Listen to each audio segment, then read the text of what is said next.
This is an international podcast transmission. Is anyone out there? If you're listening, you've reached the No Fixed Agenda podcast.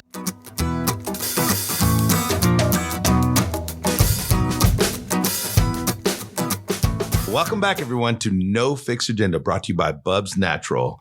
Today, we have a fun but close friend of mine's in Bliss Loveall. It's like sister. It's like sister from another mister, for sure. She's my little sis. But more importantly, I think I'm really excited about this one because since in the, 9 years that I've known her, she's grown from this little scrawny personal trainer to this number 4 largest online influencer and trainer in the world. It's unbelievable. Yeah. And I didn't know that, which is phenomenal. Like I'm sitting here working out with her and talking to her and hanging out and to find out she's number 4 in the country. Yeah. As far as online training. Yeah. Unbelievable. Yeah. And it's grown beyond all capacity. And I've known she's always been a hustler.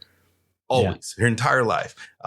She's gone from just working at B-Dubs and Texas Roadhouse as a side hustle and trying to pursue coaching full time. She's worked in the government for a little while. She's traveled all over the place. But more importantly, she's just from a small little town in Missouri.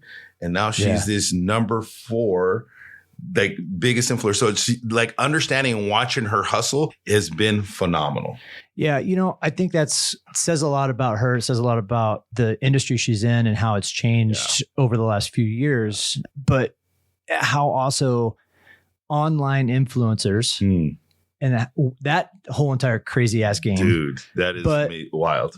To see how she's gone from the influencer aspect to the actual online coach aspect and how those two have kind of merged a little bit and everything else and how it has made her successful. And not just successful, but we talk about entrepreneurship a lot, you and I. Yeah. Right. And so like that in itself, it's not, she is a brand, right? And so talking about what her upbringing is and how she came about it and how she created her brand and how it's turned into something where she's online, also doing all this other affiliate marketing and all this other stuff. But altogether, Blissmode Fitness is its own entity now. It's its own entrepreneur, its own enterprise, if you will, right? And so that whole journey of it, I'm really excited to hear about. I know so much about her personally, but being able to share the personal aspect along with her entrepreneurship is going to be very special to the audience. Really quick, talk to me about the pride.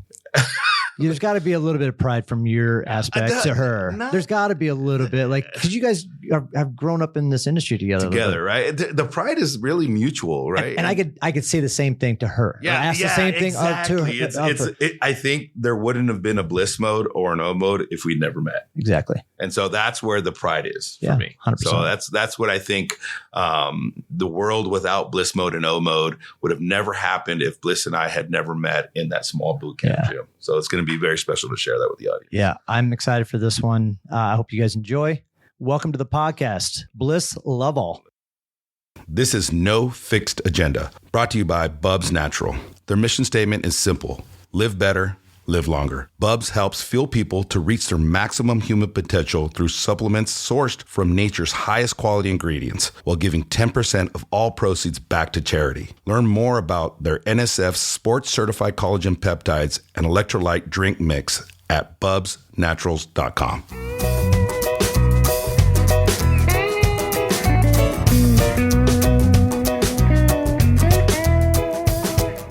The humility starts already. So you don't even know, dude, but Bliss has trap issues. And she says it's from lifting, but I've always teased her that it's about how fat her head is. Yeah, 100%. 100%. Oh I could tell you were going to say stop. So I was like, First of all, how was it? Hawaii, yes. I almost didn't come back. They canceled my flight, and I was like, I don't know. I should just stay. Not really sure. Heck at Kauai, right? Huh? Kauai? No, we went to Maui. I usually always go to Kauai. I love Maui. Yeah. What part of the awesome. island? We were in Kaanapali. Yeah. How is it over there right now? It was okay. So they're actually housing most of Lahaina. Still. I mean, Lahaina, so is it crowded? the resort was filled with locals that were being housed. So my mom said that resort, everything was way more expensive than when she had stayed there before. Oh, I'm sure. So I'm sure they're like compensating for. They were doing everything. Like the Westin over there. Yeah, we were right by the Westin. Right. So did they get all of their construction done? Because they were like huge in the construction when we were there last time. That was a couple years ago. Yeah. And I was just kind of thinking that when everything was going on, and people, they were, like you said, they're trying to push people into Kaanapali to like house them. Well, when you've got hotels that are under construction, I'm like, let's see how that goes. But. Yeah. No, it was what we had said was it was so different, the West End, than we had seen it before. So that makes sense. Yeah, we hadn't been there in a long time. They fully gutted that thing almost. Yeah, like it looks completely different. Yeah. So we're typically down in Wailea. Okay. Area. We like the South. I got friends that live down in the South, so we're like always. Oh, that's so nice. Southsiders. Yeah, I love it. I love it. I've only been to Maui a few times, but because I always go to Kauai when I go. I'm like, I have to go. Every year you go. Yeah. Well, sometimes twice a year. You don't need to sound bitter. I am bitter as fuck. I'm bitter as fuck. Well, I tell you what. I mean, we are very lucky. It's kind of like people who live in Florida that go to the Bahamas all the time, right? Like, we're a direct 5-hour flight to Hawaii. It's fucking amazing. Some of us have jobs. Some of us are trying to run businesses. Some of us, are broke. Dude, it was so expensive. I can't believe it. Hawaii is not a cheap place to go for sure. No, food. I couldn't believe how expensive the food was. Well, it's probably gotten a little bit more pricey because they've got to try and pay for I really feel like that's kind of where, because I feel like normally I don't feel like it's that different from California, but this time I was like, $24 for a food truck. A food truck? $24. Because my dad was like, I'm tired of these expensive food. Let's just go to a food truck. And I was like, yeah, let's do that. $24 a plate. Wait. I can't imagine you ordering at a food truck. First of all, they have hula chicken. Yeah, hula chicken. Dude, I can imagine her ordering at a food truck like watching her order at like a traditional Mexican restaurant. Dude. Like, I'm literally embarrassed by her order. See, you say that I'm bougie. Oh, no. Both you guys are. That's why I hang around a bunch of bougie people. Like, we're white. Exactly. That's what it is. Exactly. We're not even bougie. We're white. We're white. Excuse me. Like, we went to a taco shop one time, dude, and it was bad. It was like, I don't know. I was just messing with him. He was like, you need to stop. We're going to get shot. He was getting so upset because I was like, dude, it was like in downtown Chula Vista, bro. It was totally downtown Chula Vista. Like the hood of South Bay, bro. And she's like, excuse me, can I get a cheese gordita crunch? I was like, you're gonna get fucking shot. Shut up. What do you want? Chicken. You have chicken. Oh yeah. That's great. We're white. We're white. That's the only excuse that we've got. Yeah, that's why you're not going with me to Mexico. Yeah, fair enough. All right, let's dive into this because I was telling Omar before we started, you guys' relationship is awesome. Oh, thanks. We think so. Depends. It depends on who you ask. Yeah, it depends on who you ask, I guess. But because I get to see it in the gym, the banter between you two is awesome. Which is when we started talking about this podcast and doing things, your name came up right away. Like, this would be a great conversation, right? One, is the family aspect, I guess, between you and I would love to get that based and how you guys got to that point, because it's really cool. But promise we won't cry. No promises, dude. Well, that's okay. It's fine. This is an open conversation, man. If you didn't, I worry about you more than her. This is a fact. We know you're a softie. I'm a big softie for sure. So let's start with the whole entire, because you came here from the Midwest. Did you move right from Kansas City? Missouri. No, I was in Hawaii first. Oh, I didn't even know you lived in Hawaii first. Yeah, married to a Marine. All right. Yeah, then I came here. So how did you get started in the fitness aspect? Yeah. Has it always been fitness for you? No. In Hawaii, I was working at a government job. I was into fitness myself because I struggled with my weight. And then everybody watched me lose weight in the office. And these two girls, we had, I worked at the police station.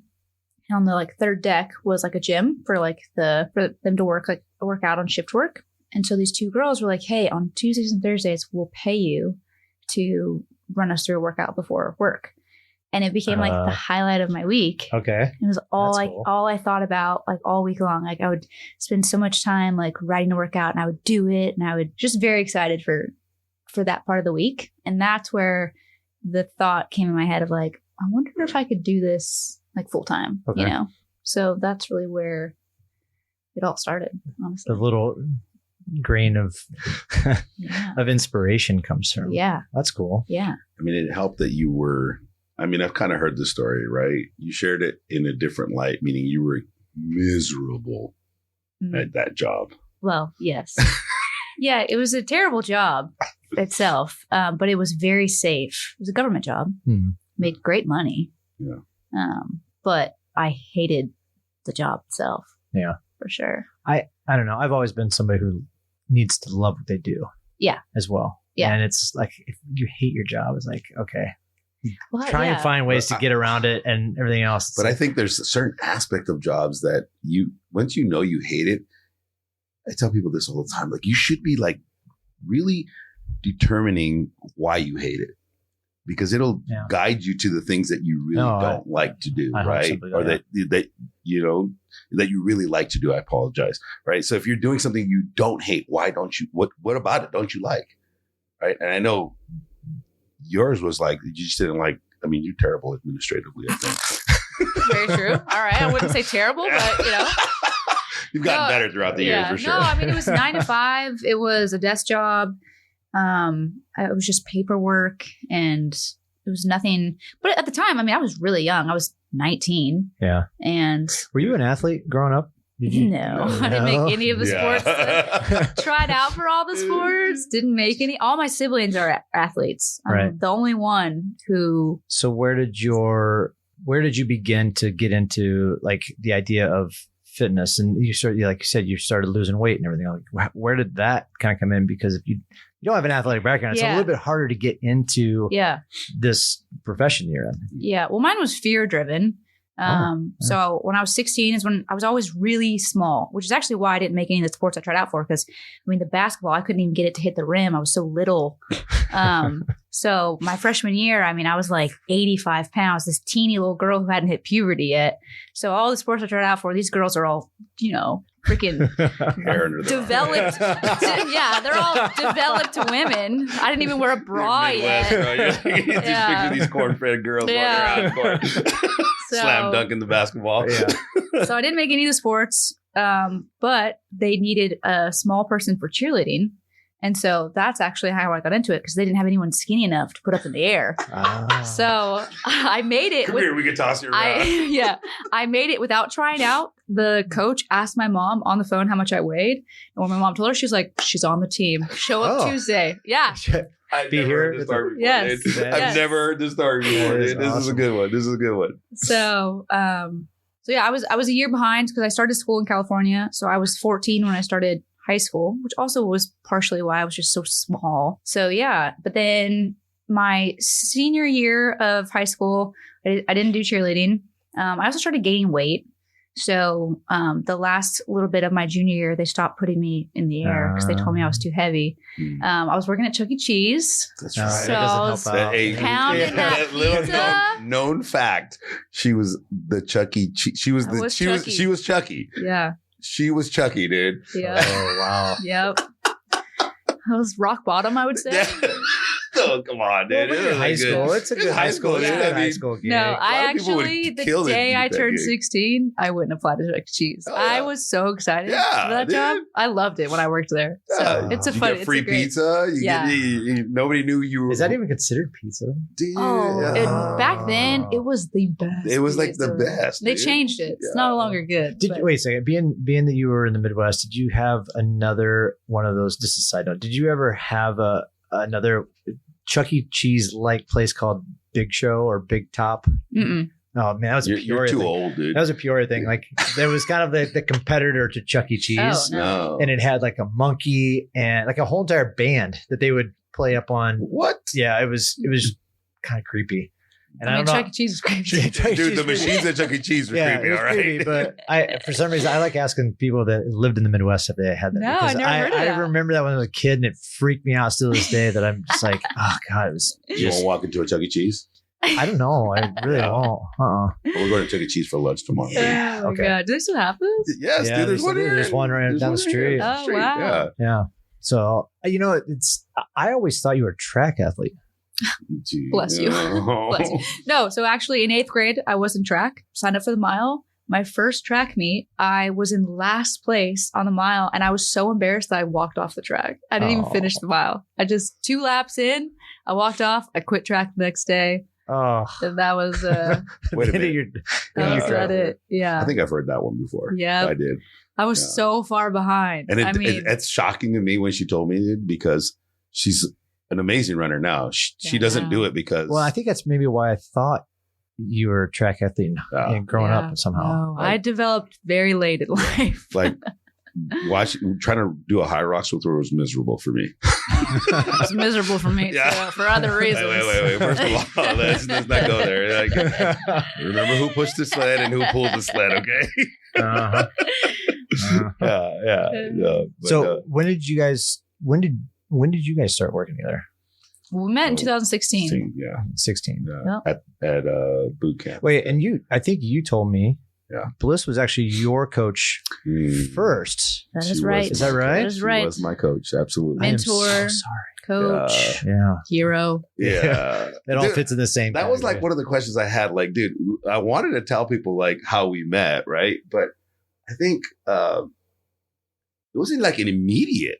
I felt Yes. to me it was immediate. Yes. Like you had showed up on the scene. I was already kind of going there. The gym that I was a member at and you were working at, you had just started. That You was guys your were- first. Like, you guys were 2 weeks in. Yeah. I remember that. yeah, So he had been there for 2 weeks. yeah. And that was your first group training Yes. environment, right? And so Yes. I remember walking in and seeing this little scrawny little blonde with just screaming at the top of her lungs with this god awful voice, right? No, my voice was so high. Yeah, it was God. like It was so bad. Let's go. Again, I don't think I hit puberty yet. Yeah. I think she hit puberty at 25. Yeah. Let's be honest for the listeners Really? out there. Really. but I remember like, okay, she got a lot of energy. But I think what drew me to you is that I've always been that all in type person. You kind of just saw that and just leaned into that. Mhm. And so it was real easy for me to like lean into you and go to your classes and be a part of that and feel that energy from you. To the point where like you would sit on my back when we were doing planks and stuff like that. It was very cool. Those are some of I still got those pictures. By the way, Mhm. but that's very cool. But, Yeah. but that's how we met. We met at the camp and I'm walking in at 400 pounds almost, right? The camp. You're talking about this one right, Right here, right here. Was it called Transformation Camp? Transformation camp. Just for anybody listening in. Yeah. Transformation Camp. And I didn't know who she was. I mean, I thought she fit her whole life, didn't know her background or anything like that. And then she started sharing her story, which was kind of cool. And I was like, wow, this is a similar story. I mean, I had a lot more weight to lose. Where were you at this point in your fitness? Were you right around the heaviest point? Yeah, I was like 378 pounds when I walked in there. Yeah, 378 pounds. It was like, it hurt to do jumping jacks, dude.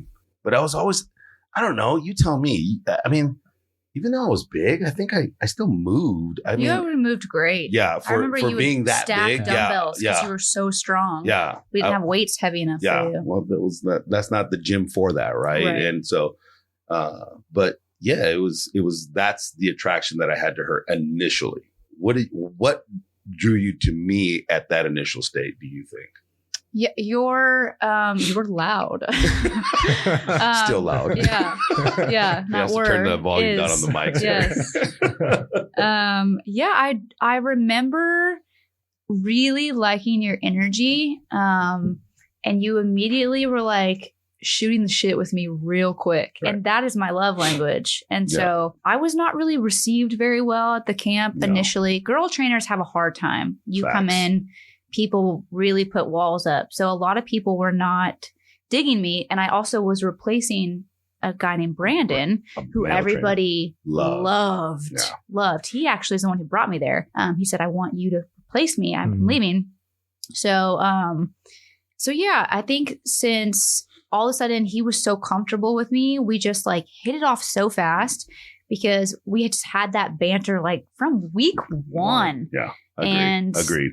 Yeah, I didn't get close to anybody else like that. I mean, over time, yes, but I mean, that was really what it was. It was the banter that he felt confident to shoot with me, and then all of a sudden it was like game on, you know? Yeah. So and my wife did not like that. yeah, Dude, Suzette loves Bliss now, but yes, she was like, hell no. not about it. Like, not about it. How are you drawing close to this cute little blonde? And I go, first of all, she's half my age. All right. I'm what, like a year older than your daughter? Yeah. 2 like, years maybe? yeah. Like a year older than my daughter. And I'm like, That's funny. That's gross. But, and I said, and so I've never, like, a lot of males that get close to her have always seen, like, she's beautiful, right? But, I never said that out loud. Thank you so Like, much. yeah, Can we repeat that? I vomit a little bit in my throat, but no. But I never saw her that way. And so, like, people in the gym, gym environments are that way, right? Yeah. So, It can be. well, Yours isn't. Your Yours mine is yours not is doing really absolutely, good. but that's because I had so much experience at other gyms where the gym environments were like that, and the camp was like that Yes. in a lot of ways, right? In some cases it wasn't, but for the bigger cliques it was. And so I never saw her that way. And then my wife did not like that. She was like, you're drawing too close to her. And it wasn't even anything else. It was just the energy, like you said. It was just that we bantered back and forth, and it was like you give, I give. And it was awesome from that perspective. It was what I needed at that particular moment in my fitness journey, right? Well, side note, Des, my wife, loved you. Oh, I'm so glad. Yeah. When we met you at the Morgan Wallen concert, Yes. she was like, oh my God, Bliss is so cool. Yay, that's always so good. And I think And that's hard for you, though. That's pretty cool. yeah. Yeah, Well, I think I really try more so now. Learned, right, from my, relationship with Omar. And even like, I feel like since I have 3 brothers, I'm always drawn to, and I love to just banter. And guys do that, right? And so even when we moved to hardcore, I noticed that I really women were struggling with a relationship with me because I had so much banter with guys. Yeah. And so I think I've really learned to, especially if somebody is with somebody, I will really put effort with the woman first because I want them to feel like they understand my personality a little bit more. So Yeah. those are just lessons learned. No, I think 100%. Like there's definitely it's always the visual, right? Like, Yeah. No, Like, that sucks, though, dude. No, it is so true, it's though. But it's 100%. absolutely. It's very true. Well, when we went to the concert and I was like, well, yeah, Bliss and Joe are meet us, for a drink. And she's like, okay, well, and then she looked you up on Instagram. And she's like, one. yeah. Oh, please. She's like, okay. And then when you guys showed up, like, I think, like, as you said, you tried really hard. Yeah. Like, and she really took on to that. Yeah. She really appreciated it. She's like, I'll hang out with them again. Oh, good. But- Yeah. but She do had And a that says a lot about her too, about her confidence and yeah. I mean, yeah, she really enjoyed it. And anytime that I tell her, like, I'm like, oh yeah, we worked out with Bliss and Omar, and she's like, oh, I love Bliss. Bliss is oh, that's Yeah, so so she- great. I yeah. love that so much. But it's funny that it's a huge part of your development as a person, right? Yeah. It's huge, right? And I think about that when you decided to go when like COVID happened, and because I mean, watching you stumble across relationships with women in the gym at the camp was one thing, but I think you were very loved at the camp. I was. Yeah, Only and so, initially was there hard times. like initially, but then watching you go when you went over the hardcore, and then I kind of followed you over there, watching you getting to that environment, which was an entirely different gym environment. It's the opposite. It's polar opposite, right? And I don't really know I don't think I've never been to hardcore. Yeah. Yeah. Like camp versus hardcore. Like what's the difference and separation? Because I describe them this way, and for the listeners, you might not agree, but for me, it's a perfect picture. The camp is like a feeder gym. Like, have you ever heard of feeder churches, right? People that are just learning how to get into religion, or somebody who's just getting into fitness. That's the camp. And right. So you got a lot of people in there with green that never done a squat before, that have like, don't even know what a macronutrient is. And, that just don't know anything really about fitness. And so, and they have all these insecurities and issues and, unhealthy relationships with food and all this other stuff. Right. So they walk in and they have this positive environment, and they got a cute blonde that's over there encouraging them and yelling at them. And it's very community based. Mm-hmm. It's very nice and welcoming from that perspective.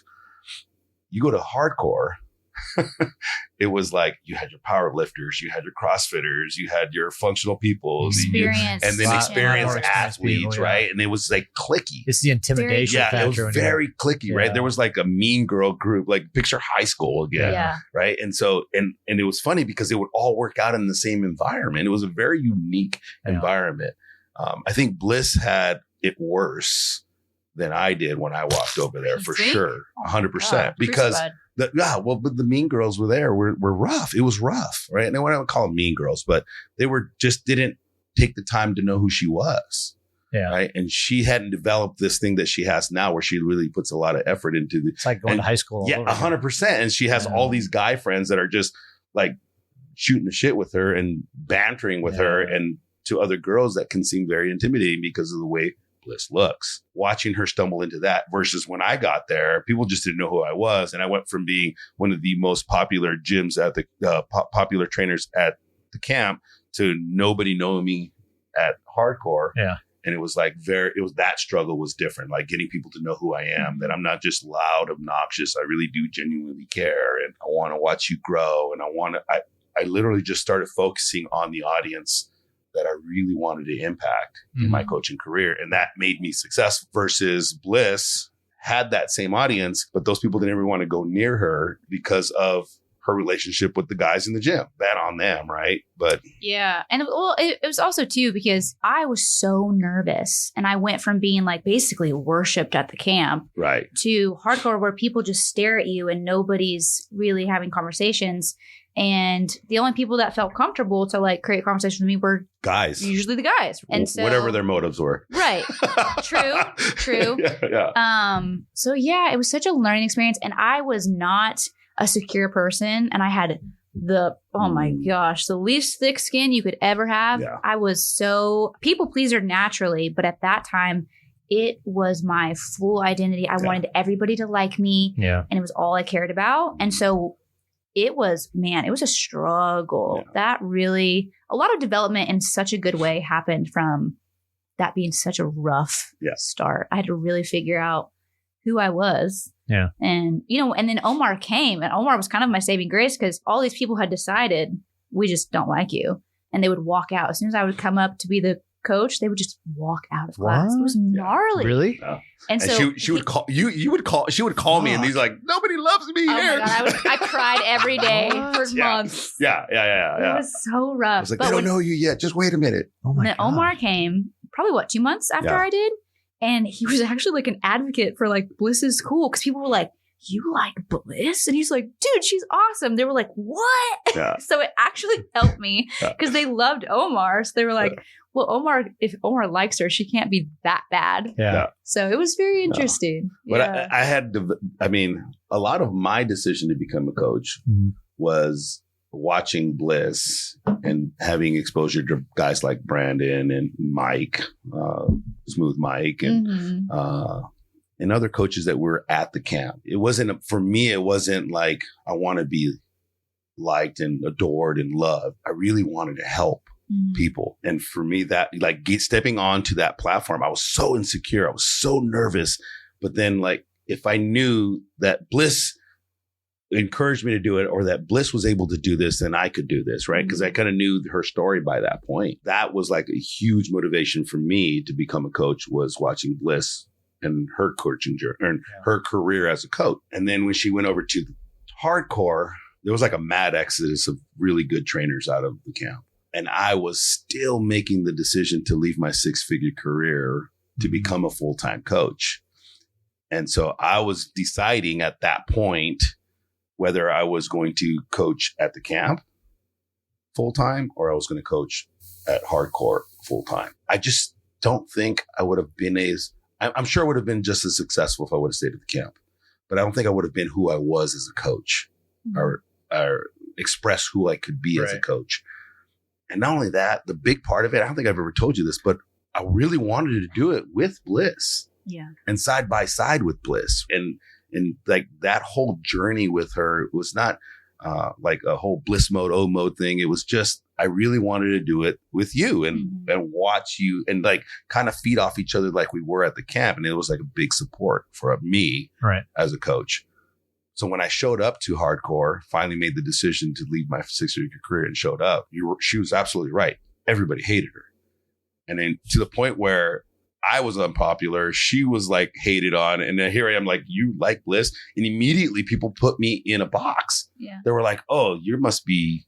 It was a weird vibe. Like, oh, if you like Bliss, I don't like you. It was like, gym cliques are so funny. Dude, it was bad. So funny. Yeah. It was so bad. And I was like, wait a minute.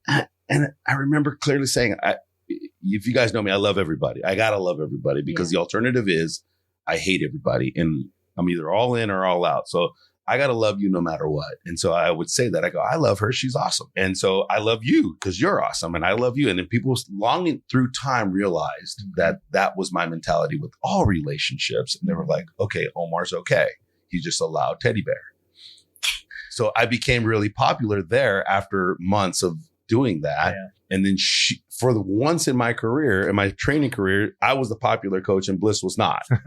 And so just like she supported me when she was the popular one, that's what I wanted to do for her. Right. And so it was funny because at hardcore, they had these like cardio workouts. So it was like boot camp. And then it was like fight camp. And fight camp was like just an all around cardio dust. It was like a 30-minute cardio burn or a 1 hour death cardio. They ran simultaneously. It was a separate room. And my boot camp would be going and Bliss's fight camp would start like 15 minutes later. And so you have the early morning session at 4:15 that ended. And the first session was like at 5:30 or something like that. Yeah, they basically could just shift over to doing their cardio. So I ended every one of my early morning sessions with, all right, you guys, Blissmode's going to be. Nobody would show up. Like 2 people would show up. One person would show up. Like her fight camps are just too hard. I remember this. It was hilarious, dude. But I think that was a big part of her development as a coach and as a person in particularly, right? Because you really had to learn how to become like thick-skinned. Yeah. And how to develop and how to have those relationships with women. And it's ironic that we're having this conversation considering who you are today. Yeah. Which is huge, right? I've given you this compliment several times. To watch you develop into the entrepreneur and the amazing, strong woman that you are today is huge because you were so insecure back then. Yeah. Because you had that fight. And now women seek you out like crazy. Yeah. It's pretty wild, isn't it? Yeah. And so much too is like I was really sheltered growing up. And then I really don't think I had exposure to like what people were going through. And so in my mind, everything was so innocent. Like I just wanted whoever would talk to, like, that's what I want to talk to. And I think that I just needed to kind of learn like dynamics and people's insecurities and people projecting things. Like I just didn't even understand that concept, you know? So it was a great, I'm so grateful for it now because it helped me really understand also projecting of pain. And now I'm an online fitness coach for only women. Right? For the average women. What's your catchphrase? It's like fitness for the girl who lives in the gym. For the everyday girl that lives in the gym that doesn't look like it. I love that. Where did, because it's unique, it's Blissmode Fitness. Are you asking what came first? Yeah. The chicken or the egg? Yeah, the chicken or the egg. O-mode Fitness. The chicken or the egg. Blissmode Fitness. So Well, let's- who's the let's- chicken, first of all? Let's put the debate to rest right here, right Okay, now. Okay. What came first? So it was definitely Bliss Mode. All right. Okay, all right. I'll say it. All right. Right. See, at least somebody's humble in this place. Oh yeah, for sure. I am the humble one in the relationship. For sure. I have no neck pain. Zero. I might have a physically big head, but I'm pretty It's good. light, Like it's it's light. It's light. There's not a whole lot going on up here. Yeah. Right. But yes, Bliss Mode definitely came first. But did you come up with that name? Did I personally? I Yeah. did not come up with that name. Did I come up with that name? No. So that was like the thing that was just giving to us.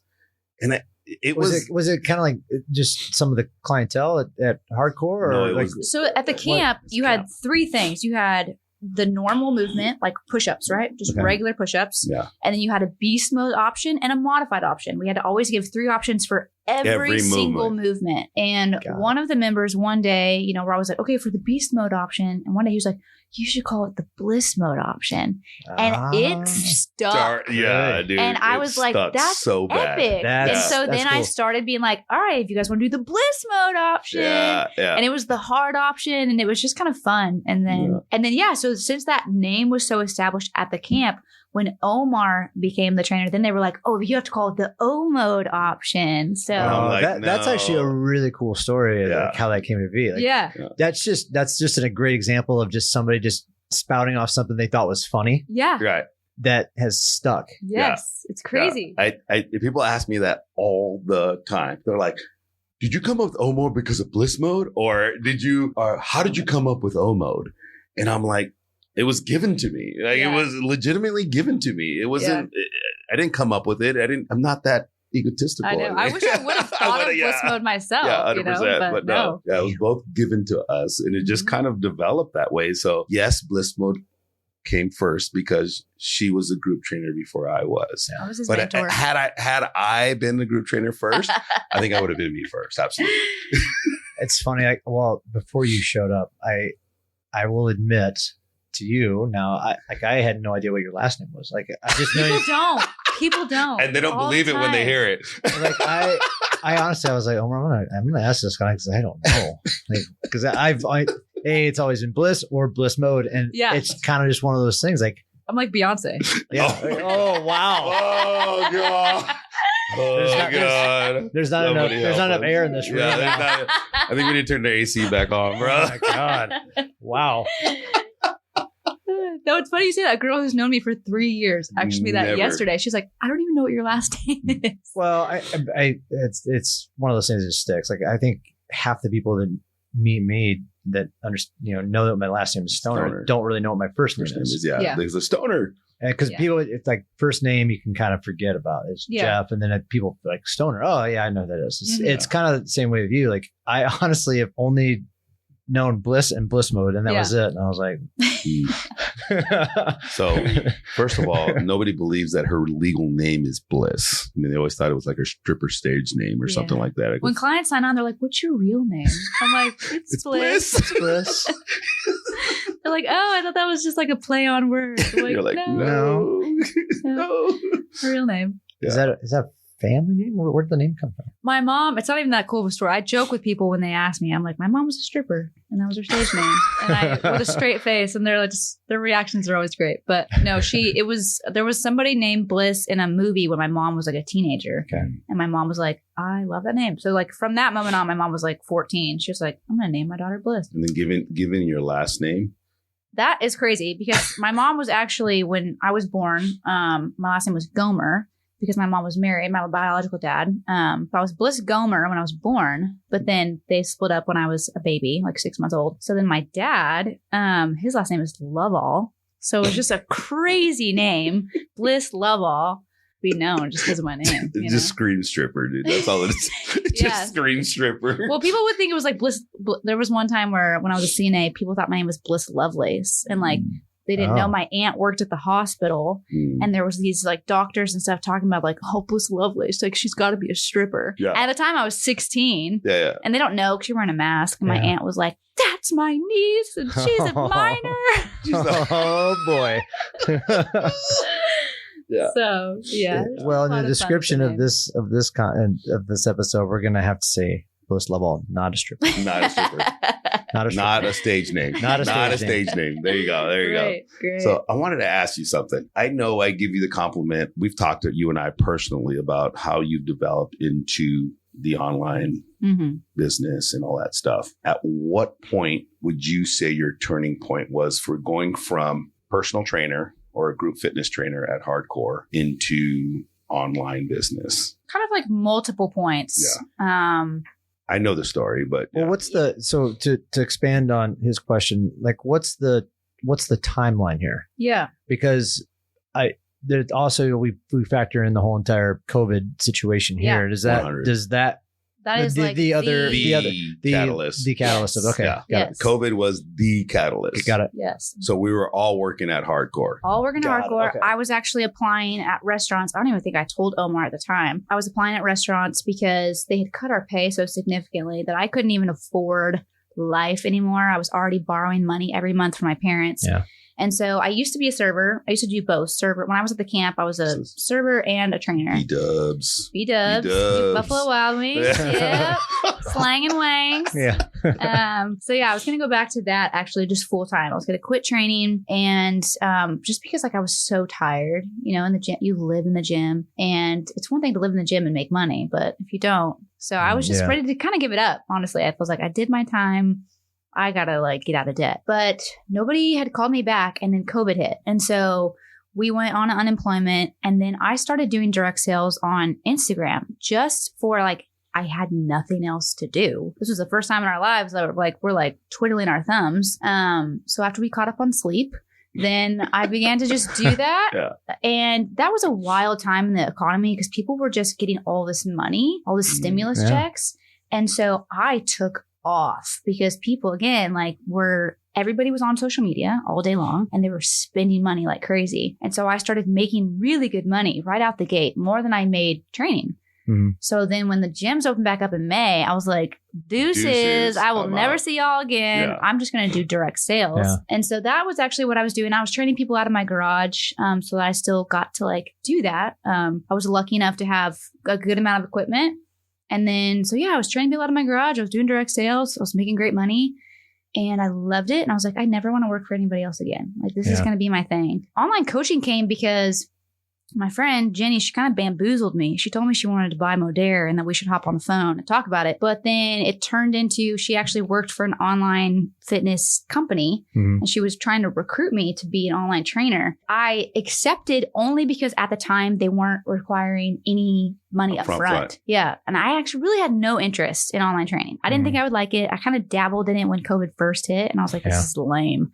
And so I only said yes because I have a hard time saying no. And then there was no money up front. So I'm like, I have nothing to lose. You know, she's talking about, oh, you can make all this money. And I was like, if I can make like $500, cool, you know? Yeah. So that's how it started. It took off, which was crazy. I actually, this was March of 2022 that I started. I got in June, a girl came on who was a trainer herself, took her on as a client. She got all of her stuff from me. And then she wrote this like long message about how I was a joke. She wanted a full refund. What? And that she was just like, it was just horribly mean about how she said my programming was laughable and all of this stuff. And even though I had, I think at the time, maybe like 30 clients who were loving it. And I was actually known even before online training that my workouts were great. Just this one girl's message, it wrecked me. And I just quit online coaching altogether. My poor clients who were paying at the time just all got abandoned because I was though I had developed all this tough skin at Hardcore, right? That just one message, and I'm a words person. Words are my love language, but they're also like the way to just like cut me quick. Right. So yeah, I quit. And then Jenny had to get on the phone with me in August and she was like, Linus is going to let you go. Like, if you don't do something with your business, you've completely abandoned it. Like, if you want out, you want out. But she had a conversation that I found out way later with Omar. And she was like, how can I motivate Bliss? Like, she can be so great. She's just quit. And so he was like, you have to like love on Bliss. Because at first, Jenny was like, she's kind of like a dude. She's like, You know? She'd be, that she'd guy. be like stern, like Yeah. Well, she's Yeah. very business A, B, and C. This is what we need She's to do. facts, Yeah, no yeah. feelings. Yeah. And so she'd get on these calls and she'd kind of like, you know, not bully me, but kind of. And she was just kind of like, you need to do this. You need to do that. And she would say all the things that I was doing wrong. And that was just making me like shrivel up. And so Took her back to like her review days at Hardcore. Totally. And to me, that's not motivating. And so Omar was like, you have to tell Bliss she's doing a good job. Yeah. And like that will motivate her. So she got on that phone call with me and she was trying to be encouraging. And then all of our calls after that, there was a shift in her. I didn't know that it was because she talked to Omar. Yeah, okay. And I was like, okay, you know, I'm going to try this again. And it took off like crazy. And here I am now. I have 6 assistant coaches. Yeah. And it's wild. So I want to put a little context on that whole thing. And it's like watching you go from like training. To me, it was ironic that you started coaching online, right? You were doing so well with Modere, and yet you did not want to stop coaching in person. So, and I think that speaks to you as a person, like you really enjoy it, right? We really do enjoy coaching. It was at that point that I had gone over when Jenny had called me to talk to me about how to speak your language. I said, dude, you just can't give her this. You really have to encourage her. If you put something in front of her that she doesn't do well administratively, I said, it has to kind of flow for her. And I remember having the conversation with Jenny, and it wasn't just one, it was several.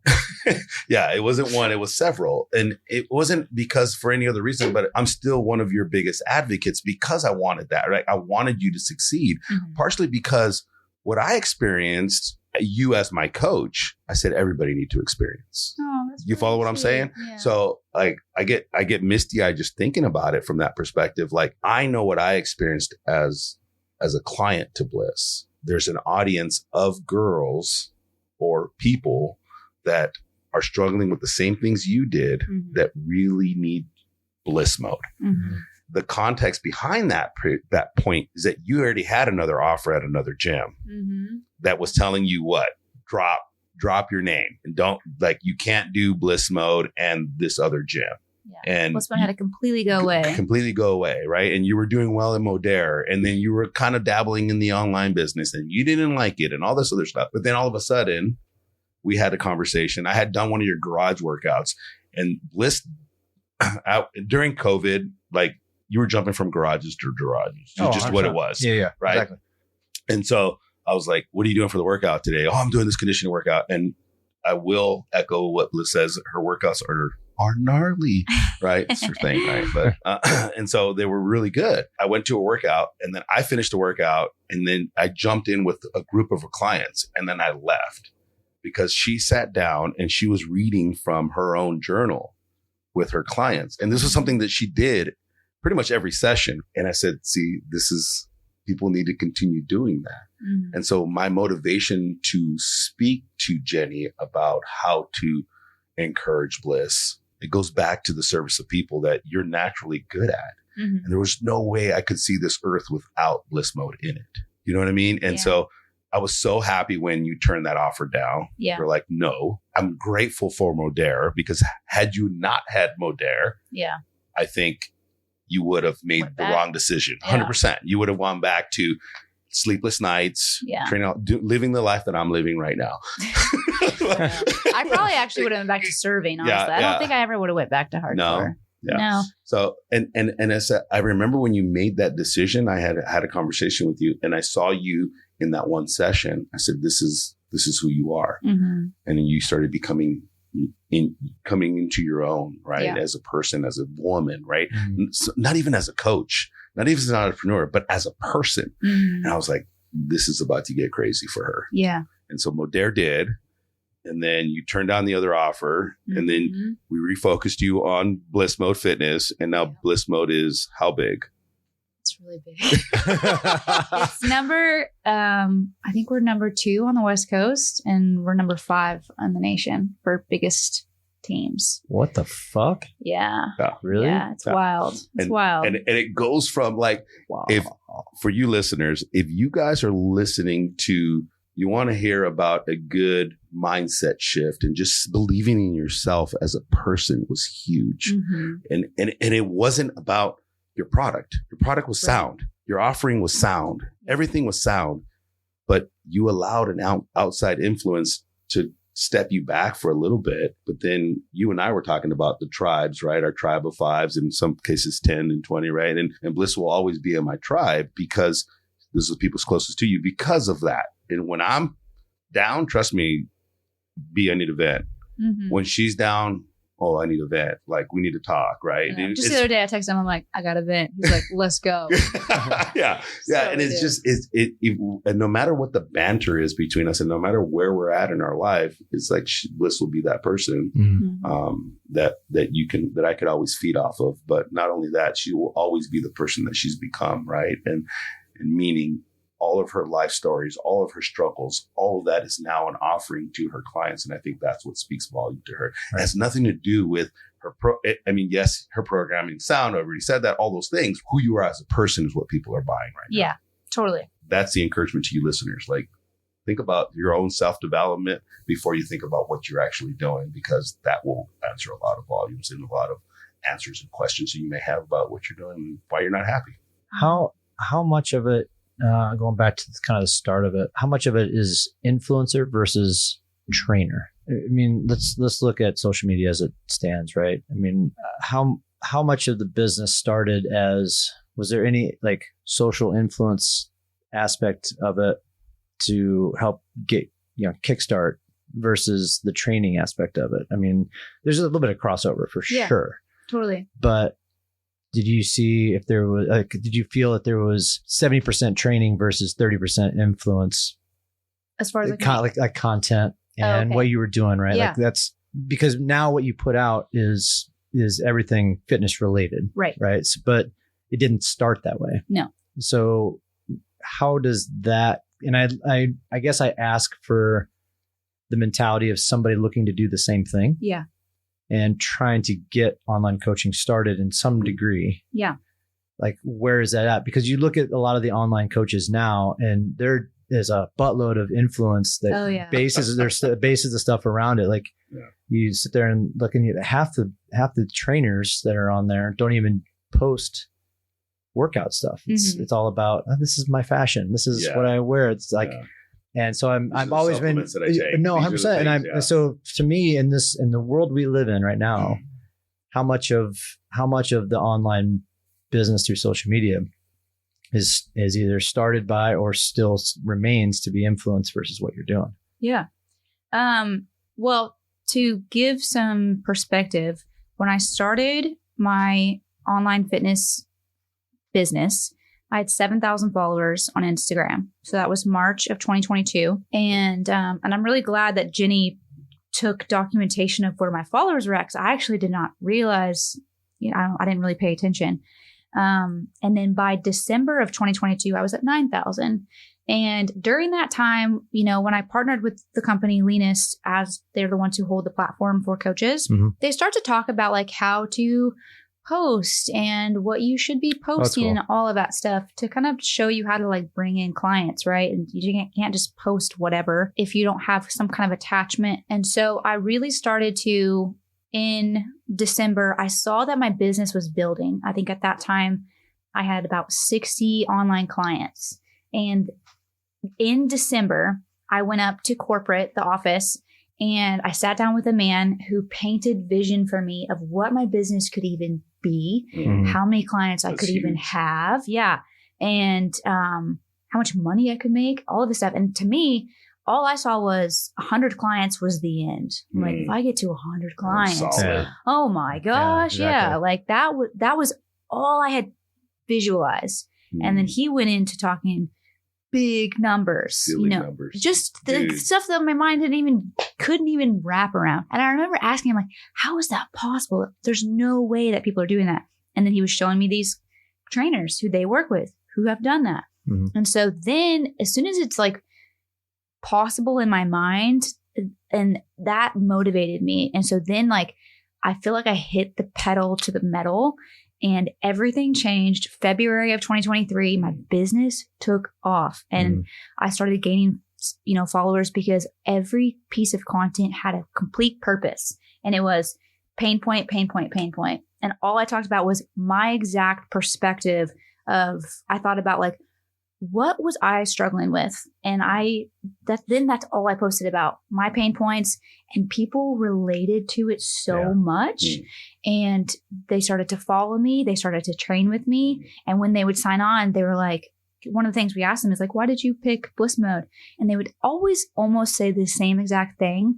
I feel exactly how you said you felt in that post. And I'm like, oh, that's cool. So really, and now I'm at 150,000 followers, and it's truly just, at this point, now I'm trying to get more personality in there. And that's kind of what my marketing team told me. So like, you've mastered posting fitness and posting the pain point. Now let people know who you are. We needed to see more of your personality. Yeah. They were like, post about pickleball with your dad, like show who you really are.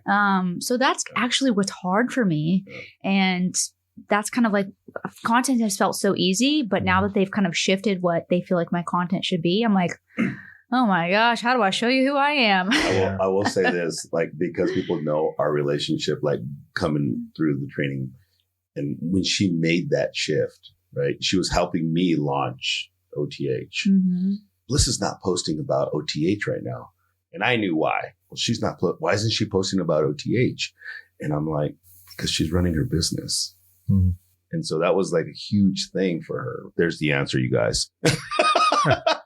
But yeah, that was huge. And what's great is now when I go there, I do. And I think at the time I felt like if I post that I'm taking classes somewhere or whatever it is, I felt like my clients will feel confused on, it's almost like, well, I feel that way too, though. I feel like, what can I go, like, can I go do a workout at another gym? Like, why aren't you working out in your own gym? Yeah, totally. And so as a business, like you almost feel like, oh, like, am I going to confuse people? Right. But now I actually tell, it's so great. And I tell my clients, I'm like, I go to a boot camp class once or twice a week because it's really fun for me. I love to just get to be the client, get to do a fun workout in a group environment. And the other workouts, they're Blissmode workouts for sure. But and now it's just great because it's also so different. Group fitness in person is a different world. 100%. And so it's actually zero threat to the online fitness because it's just, it couldn't be more polar opposite. 100%.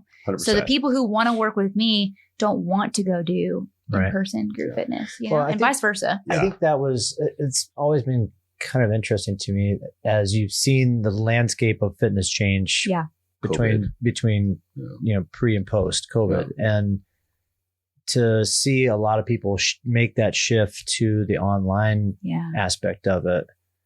And this is kind of an interesting conversation. Now that I've got both, I've got a brick and mortar and I've got an online here.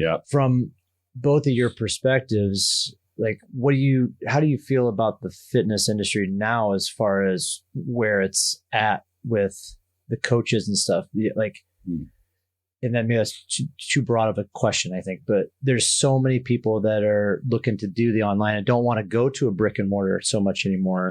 And maybe want to, and not on the same token, maybe want to do online because they're still a little bit too worried or nervous to go to a brick and mortar.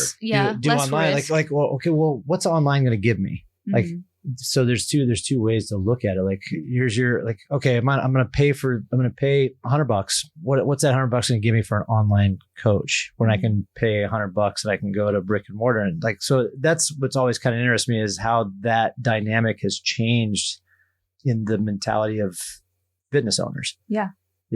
Have you seen a shift in the way your clients talk to you about one or the other? Right? You just said, like, I like to go to a camp class, once or twice a week to just have some differences. But have you seen that in your clientele? Like, as far as like, I don't want to do the online because I want to be in person. I want to be there. And then with you, like, oh no, I've really enjoyed the online. I don't need to go into a gym anymore.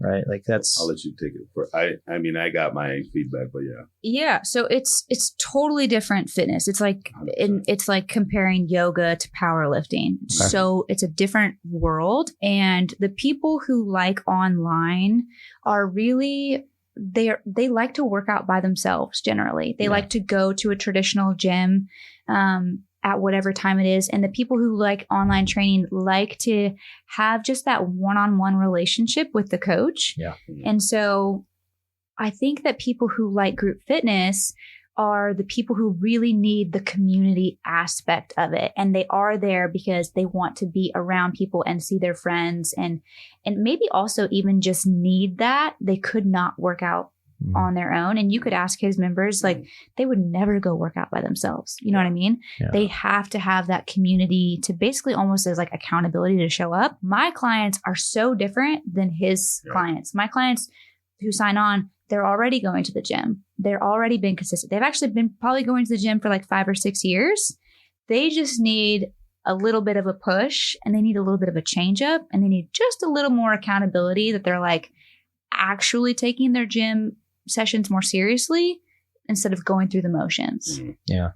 I get that. It's interesting as you see those people that didn't really like going to the gym overall. Yeah. Like for 10 years, like, oh, I've got a gym membership, but I fucking hate going. Yeah. All of a sudden online hits and they're like, sold. Yeah. I can do it myself. I don't have to go in and be in that crowded area. I don't have to feel embarrassed working out in front of other people and stuff. Right. I think what COVID did created several funnels in the fitness industry. They needed to hire a personal trainer. So they went to like a big box gym like LA Fitness and 24 Hour Fitness and all these places.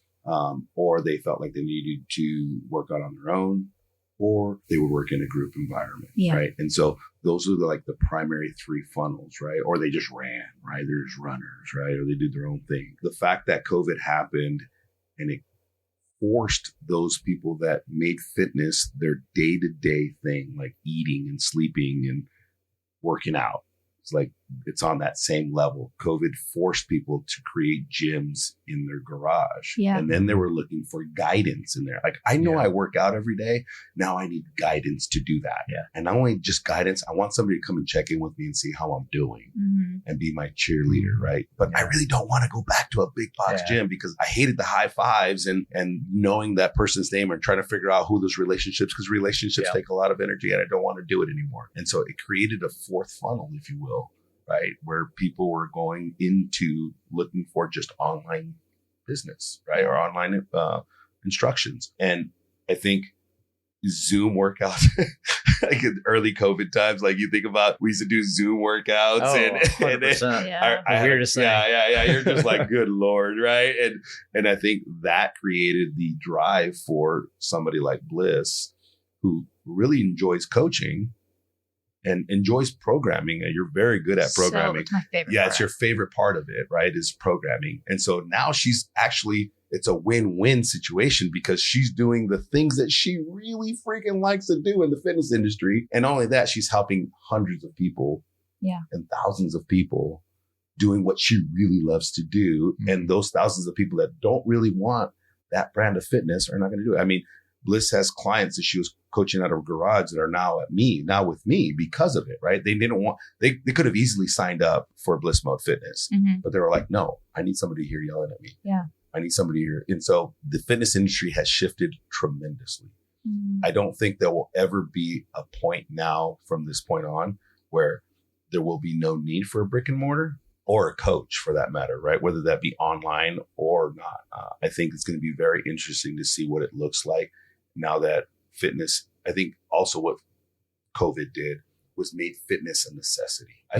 I think people 100%. didn't feel like they needed to do fitness, but then they saw when it went away. Yeah, when it went away and it was taken from them, it was like, oh no, I need this in my life. Yeah. Because I'm drinking too much. I'm depressed. I'm not moving. I have all these aches and pains. I'm gaining weight. I got high blood pressure. I'm a diabetic. Like all these things that happened because COVID, and we were locked in our houses drinking alcohol and getting divorces or making babies. Like now I need fitness because I don't like any of those things, right? Yeah. And so now it's really heightened the awareness to the need and the necessity for fitness. Where as prior to COVID, I think that wasn't the case. Yeah.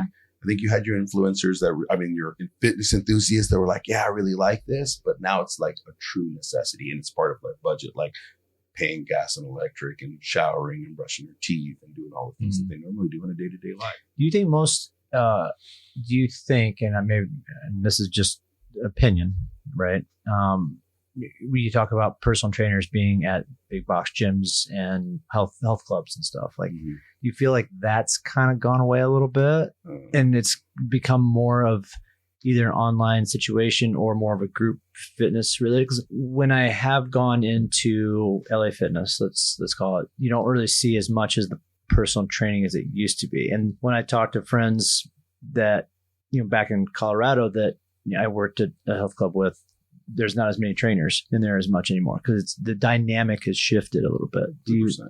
I think that's where my type of fitness or OTH's type of fitness comes into play. I think there is a huge audience for group fitness, absolutely, like there was prior to COVID.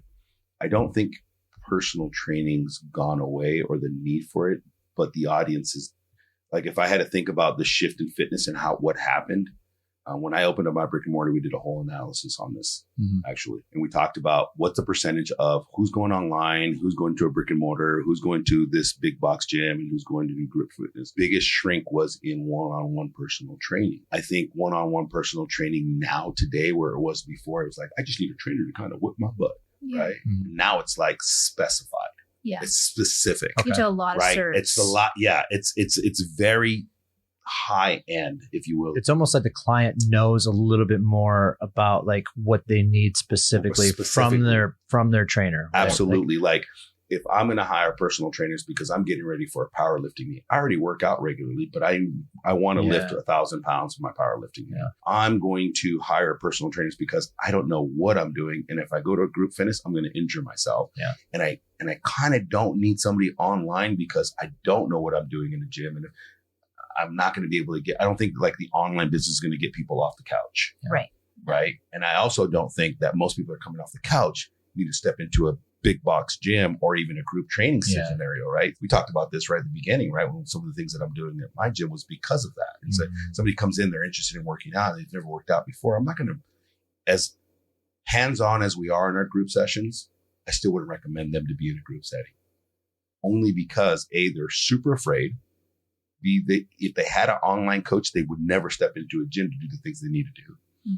And they need a hands-on, one-on-one session to tell them where they're breaking down biomechanically or not. I also think though too, like look at the way fitness competitions have gone.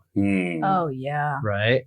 I mean, how many of your clientele do a Spartan, Deca, Hyrox? Do you have any of those clientele with you? Because that, I think, the uprising in some of those performance-based hybrid, now we're calling it, because it's definitely a thing, right? That's being called now. Do you see a lot of your clientele doing those type of things, or you're more like focused on the beginner, trying to get them into just overall better life fitness? Yeah, no, they do. They do it more. I was just asked by somebody who reached out to me on Instagram if I work with endurance athletes. And I said, no. When I'm working with a client, though, they like to sign up for endurance-based things. Marathon, half marathon, Spartan. And so at that point, we do have to modify their training. And so I said, for that, yes, I can work with a client when they're wanting to do something just for fun. And that's what my clients do it for. They sign up because it's a challenge and I've never ran a half marathon or I've never done a triathlon. A huge milestone so they just want to do it mainly to challenge themselves. And so that's where I see it. Kind of like what Hyrox was, for me, it was something that I don't want to be a Hyrox athlete personally, but I think she'd be a great Hyrox athlete. It's I think so too, it's something that was so fun. I loved training for it. I loved doing it. It was very accomplishing feeling. But yeah, my clients we're all kind of in that thing of do it for fun and for that satisfaction. Yeah. And I think that online environment from a performance base is still going to happen, right? And I think it's just like as Blissmode grew, right? And she has her client base. But I also think that in the online aspect or the online arena, there's going to be a break off in that arena of athletes, right? And so like you have these performance-based people where like people are hiring on one-on-one coaches, right, to do prep for this, prep for that, and all this other stuff. I think that has died down tremendously to the point where I don't even think it exists that much anymore. If you have an athlete that's already proficient enough in fitness overall, and now they're saying, hey, I'm going to hire a coach that's going to teach me how to be faster and stronger at a High Rocks or a Spartan or a DECA or whatever. They're going to hire a running coach online, and those exist. I think that market's going to grow. I think that market has grown like exponentially. 100%. But I will say this about that market. I think in that arena, I know people that are in that group of people that will hire an online coach, and they've seen some successes in their performance, but then they go back into going, well, I'm not progressing anymore. And so it's really, if you have a really good online coach like Bliss or several others that are out there, like I think it's easy to kind of prep for those things. At some point, the human touch and the assessing biomechanics and seeing where you're faltering at, and you just want to get 10 seconds faster or 5 minutes faster in your race. I think that's where the in-person comes into play in a one-on-one, or even, some technical training, right, of some sort in person, right, comes into play. Right? But it's few and far between. I think that market, although it's grown, I think you're going to see people growing into that market where they're hiring a performance-based coach online. But I think it's kind of plateau a little bit, in my opinion. Yeah. Who knows? I'm not an expert, but we'll see. Yeah, it's interesting. I think that was the biggest thing for me is as I kind of see it, talking to you about how the online game has really changed 100% the dynamic of the fitness world. So I'm just going to throw this out there. It's kind of a impromptu question here. Like talking about somebody who is now successful in the online scenario and somebody who's listening in, who's trying to figure it out, what would be like your top 3 or top 5 things that somebody would need to know or need to be or prepared to understand as they get into the online game? Question. Yeah. You have to love and enjoy making content, or your life will be very difficult. Cool. If you don't like to make content, I would not suggest being an online fitness coach, like exactly for Omar. It would kill him. I cannot. It's so important to stay relevant, to pay attention to trends, to pay attention to what's doing really well, because social media is constantly shifting and changing, which is why my growth has been a little stagnant for the last few months, because everything shifted. What was working in 2023 not happening isn't anymore. Working in 2024. And that drives me crazy, by the way. Yeah. And so I love to make content. I think it's really fun for me. So, and it's fun to figure out and see like what does good, what doesn't do good.